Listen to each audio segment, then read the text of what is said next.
Assalamualaikum warahmatullahi wabarakatuh. Halo semuanya, perkenalkan nama saya Ira Setiawati.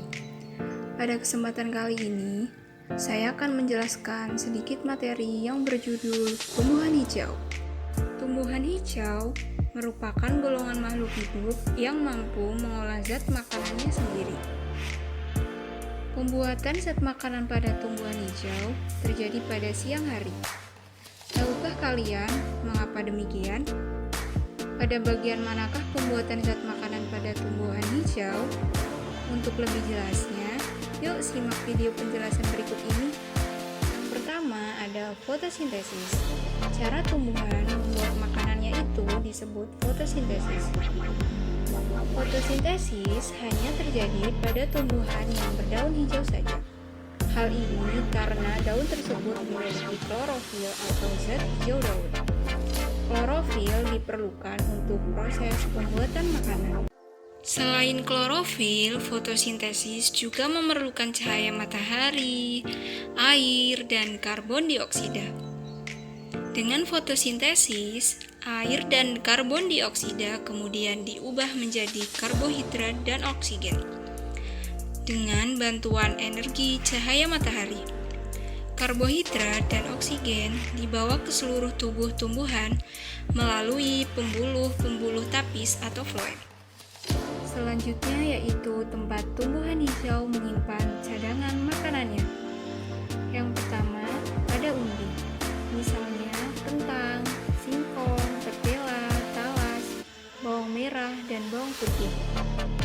Yang kedua, pada buah, misalnya mangga, apel, jeruk, pepaya, dan pisang. Yang ketiga, pada biji, misalnya kacang tanah, kacang kedelai, jagung, dan kacang hijau. Yang keempat, pada batang, misalnya sagu dan tebu.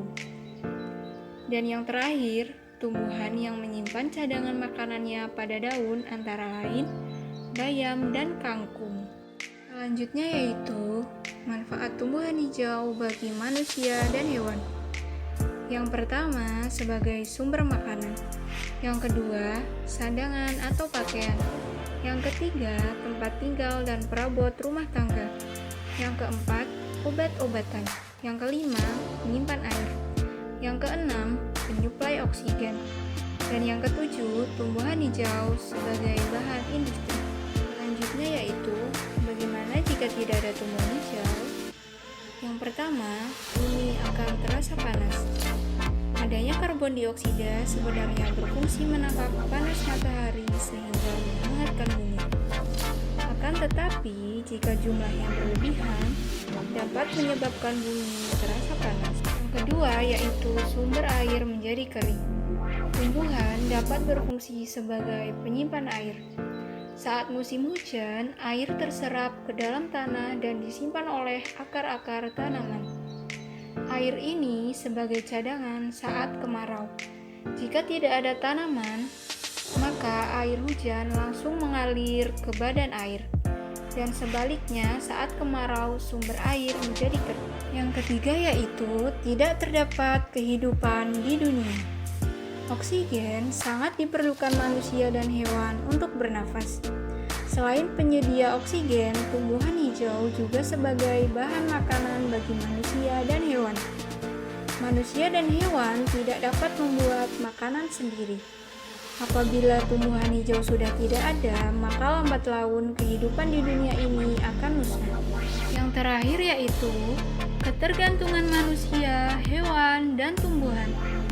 Pada proses kehidupan, keberadaan manusia, hewan, dan tumbuhan saling berkaitan. Hubungan saling ketergantungan terjadi dalam bentuk rantai makanan. Dalam rantai makanan, tumbuhan hijau menempati jumlah paling banyak. Rantai makanan adalah peristiwa makan dan dimakan pada suatu urutan tertentu. Contohnya yaitu 1. Padi, tikus, ular, elang, dan pengurai. Yang kedua yaitu daun, ulat, burung, dan pengurai. Rantai makanan yang saling berhubungan disebut jaring-jaring makanan. Untuk mengetahui gambaran yang menunjukkan perbandingan atau komposisi antara produsen dengan konsumen, dapat dilihat pada piramida makanan. Yang pertama, produsen merupakan penghasil makanan, yaitu tumbuh-tumbuhan hijau. Yang kedua, konsumen yang memakan makanan, yaitu hewan dan manusia. Konsumen dibedakan lagi menjadi 3 macam, yaitu pertama ada konsumen 1. Konsumen 1 adalah pemakan tumbuhan atau herbivora. Herbivora merupakan makhluk hidup yang memperoleh energi langsung dari produsen. Misalnya yaitu belalang, sapi, kerbau, dan sebagainya. Yang kedua, konsumen 2. Konsumen 2 adalah pemakan konsumen pertama atau daging.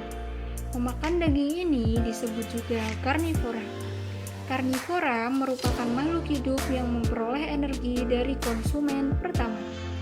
Misalnya yaitu elang, ular, tikus, dan sebagainya. Yang terakhir, konsumen 3.